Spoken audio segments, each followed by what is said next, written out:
सादर नमस्ते।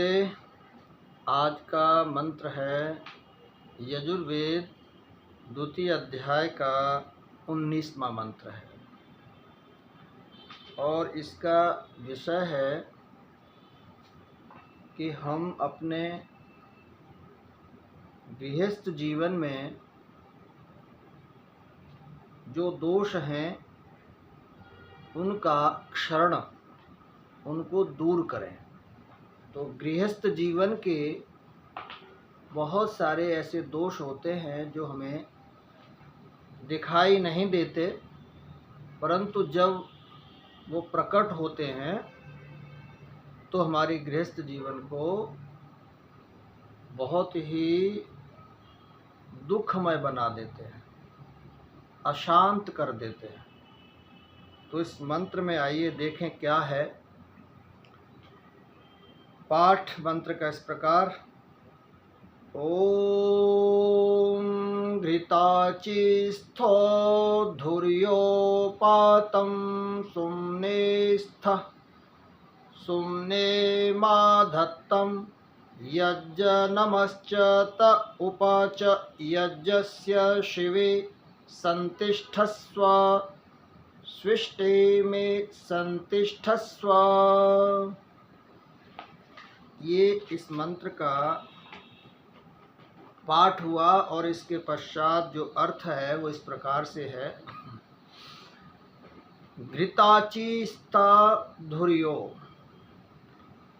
परमात्मा जो कि संचालक है वह उपदेश करता है हमको कि तुम दोनों मलों के क्षरण से क्रिया के संचालक हो, अर्थात जो तुम्हारा गृहस्थ जीवन है इसकी गाड़ी है उसे उत्तमता से तुम खींचने वाले बनो, खींचने वाले हो।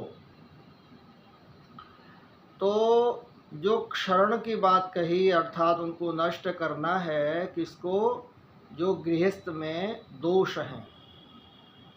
तो गृहस्थ जीवन के दोष जिस समय हम गृहस्थ में पदार्पण करते हैं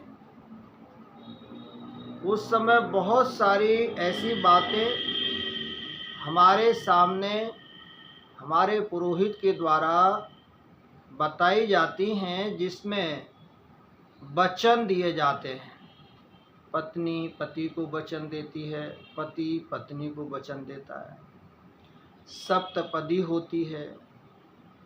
तो इस प्रकार से वहाँ जो वादे किए जाते हैं, प्रॉमिस किया जाता है, वचन दिए जाते हैं, उनमें यही कहा जाता है कि मैं जीवन भर तुम्हारा हर तरह से ध्यान रखूँगा, मैं तुम्हें इस वाणी से गलत नहीं बोलूँगा, मैं सदैव तुम्हारे लिए हर वस्तु को लेकर आऊँगा जो तुम्हारे लिए शुभ और कल्याणकारी होगी। खान पान से, वस्त्रों से, आहार से तुम्हारा ध्यान रखूँगा। इसी तरह पत्नी भी कहती है कि मैं जीवन भर तुम्हारा साथ निभाऊंगी, हर स्थिति में हर घड़ी में तुम्हारे साथ रहूंगी, कभी तुमसे अलग नहीं होंगी और तुम्हारे जो मार्ग है, जो कल्याणकारी अच्छा मार्ग है, उस मार्ग पर फूल बिछा दूंगी। फूल बिछा दूंगी का अर्थ है कोई कष्ट नहीं होने दूंगी, तुम्हारे दोषों को भी दूर कर दूंगी और तुम्हें श्रेष्ठ पथ की ओर प्रेरित करूंगी। तो दोनों ही इस प्रकार से गृहस्थ जीवन में वादे करते हुए प्रवेश करते हैं। फिर इसमें दोष का अर्थ है कि जब हम गृहस्थ में आ जाते हैं तो बहुत सारे ऐसी बातें औरों के द्वारा हमें प्राप्त होती हैं कोई पति के विषय में कुछ कह रहा है, कोई पत्नी के विषय में कुछ कह रहा है। तो इस प्रकार से वहाँ पर दृढ़ता की बहुत आवश्यकता है, विश्वास की बहुत आवश्यकता है कि हम किसी के कहने पर भ्रमित न हो जाएं और दृढ़ता के साथ अपने गृहस्थ जीवन को मजबूत बनाने के लिए प्रतिबद्ध रहें। बहुत सारे लोग दुनिया में तुम्हारे सुख से दुखी होकर के तुम्हारे सुख को नष्ट करने का प्रयास भी कर सकते हैं। तो ऐसे जो दोष हैं, जो दूसरों के द्वारा तुम्हारे अंदर प्रवेश कराए जा रहे हैं, उनको प्रवेश नहीं करना और अपने आप पर विश्वास रखते हुए आपको अपनी गाड़ी, गृहस्थ की गाड़ी उत्तमता से अच्छी तरह से चलानी है, खींचनी है। मंत्र कह रहा है, दो बैल दोनों बराबर चलते हैं तो गाड़ी बहुत अच्छी तरह से सुचारू रूप से चलती है। और गाड़ी पुरानी भी इतनी जल्दी नहीं होती और टूटती भी नहीं है। कहीं गड्ढा आ जाए और अगर बैल आगे पीछे एक दूसरे को कर दे तो गाड़ी का जुआ भी टूट सकता है। मगर एक साथ चलते हैं तो गाड़ी का जुआ नहीं टूटता, न पहियों पर कोई नुकसान होता, बड़े अच्छे से चलते जाते हैं। तो पति और पत्नी दो गाड़ी के बैल की तरह हैं, दोनों गाड़ी को खींच करके लेके जाते हैं। बहुत लंबी यात्रा के लिए जाते हैं, लंबी उम्र तक, वृद्धावस्था तक आनंद के साथ चले जाते हैं। तो ये बात इस मंत्र में कही है कि बहुत अच्छे से अपनी गाड़ी को चलाएं। चलाएंगे कब? जब दोषों को प्रवेश ही नहीं होने देंगे, इधर उधर की बातों को सुन कर के अपने अंदर नहीं उसको बिठाएंगे, व्यर्थ की बातों से दूर रहेंगे तो जीवन में सुख आएगा। सुमने पात, आप यज्ञशील बन करके अपनी रक्षा करो। और गृहस्थ में यज्ञ भी होना चाहिए। स्त्री को चाहिए पूजा पाठ करे, पुरुष को उसका साथ देना चाहिए। पत्नी पूजा पाठ करे, पति साथ में बैठे पूजा पाठ करे। नहीं तो दोनों अगर उपस्थित नहीं है तो एक व्यक्ति पूजा करे, भगवान की आराधना करे, 5 यज्ञों को करे। तो कहा कि तुम दोनों यज्ञशील बनो, भगवान के लिए यज्ञ करो जिससे तुम्हारे घर में सुख हो। सुमने स्थ, और स्तुति करो भगवान की जिससे आनंद में स्थित होते हो। ईश्वर की स्तुति करना, बाकी और किसी की स्तुति नहीं करना। परमात्मा की प्रार्थना में, ध्यान में, उसमें अपने मन को लगाना, ऐसा गृहस्थी होना चाहिए। माँ धत्तम, ईश्वर कहता है मुझे अपने हृदय में धारण करके रखो। भगवान को धारण करेंगे तो कोई कुछ भी बोलता रहे, भगवान उसको घुसने ही नहीं देगा, बुरे विचारों को और बुरे बातों को, किसी की चुंगली को भी नहीं घुसने देगा। कोई कुछ भड़का रहा है वो भी नहीं घुसने देगा, और इससे गृहस्थ अच्छा बनेगा।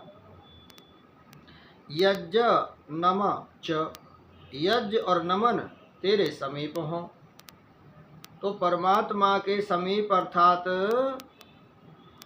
यज्ञ करना और उस ईश्वर को सदा अपने हृदय में प्रणाम करना, नमन करना, उसकी स्तुति करना, ये गृहस्थी का धर्म है। हम दोनों ऐसे हों, अर्थात पति पत्नी ऐसे हों। शिवे संतिष्ठस्व, कल्याण मार्ग में सम्यकतया स्थित हो। संसार के जो शुभ कार्य हैं जिससे हमारा अच्छा भला होता, उन कार्यों में हम सदा लगे रहें। वो कार्य क्या है? 2 मार्ग हैं, एक है श्रेय मार्ग, एक है प्रेय मार्ग। तो इसमें कहा हम श्रेय मार्ग पर लगे रहें। प्रेय मार्ग में तो रहना ही है, प्रेय मार्ग तो संसार है ही, इसमें कहा कि बहुत अच्छे से कल्याणकारी मार्ग, यानी जो मार्ग गृहस्थ के लिए सुखद हो, उस मार्ग में सदा रहें, हटे नहीं, भटके नहीं, अस्थिर न हो, स्थिरता से श्रेय मार्ग पर चलते रहें, जिससे जीवन में श्रेय हो, स्थिति हो, ऐसा हम करें। फिर कहा स्विष्टे स्विष्टे में संतिष्ठ स्व, मेरे अत्यंत प्रिय मुझ में स्थित हो। भगवान क्या कह रहे हैं कि तुम मेरे अत्यंत प्रिय हो। भगवान के जो लोग उसकी आज्ञा का पालन करते हैं वो बहुत उसके प्रिय होते हैं, उसके निकट होते हैं, घनिष्ठ होते हैं। इसलिए इसमें कहा हम केवल ईश्वर को प्रिय माने, बाकी तो दुनिया सब स्वार्थ में जी रही है, बस भगवान ही है जो निस्वार्थ में रहता है।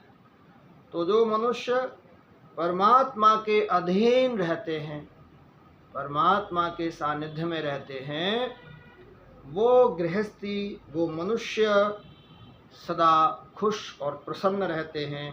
तो ईश्वर कहता है मेरे अत्यंत प्रिय, मेरे हृदय में रहो, मेरे पास रहो, मैं तुम्हारे जीवन को आनंदित कर दूंगा। इस वेद मंत्र की ये व्याख्या है, और इस व्याख्या के अंदर हमारे दोष निवारणार्थ, गृहस्थ जीवन को सुखी बनाने के लिए, और हम अच्छे मार्ग पर चलें, श्रेय मार्ग पर चलें, ऐसी ईश्वर से प्रार्थना की है और ईश्वर ने ऐसी आज्ञा दी है। तो यही इसका भावार्थ है जो आपके सम्मुख रखा है।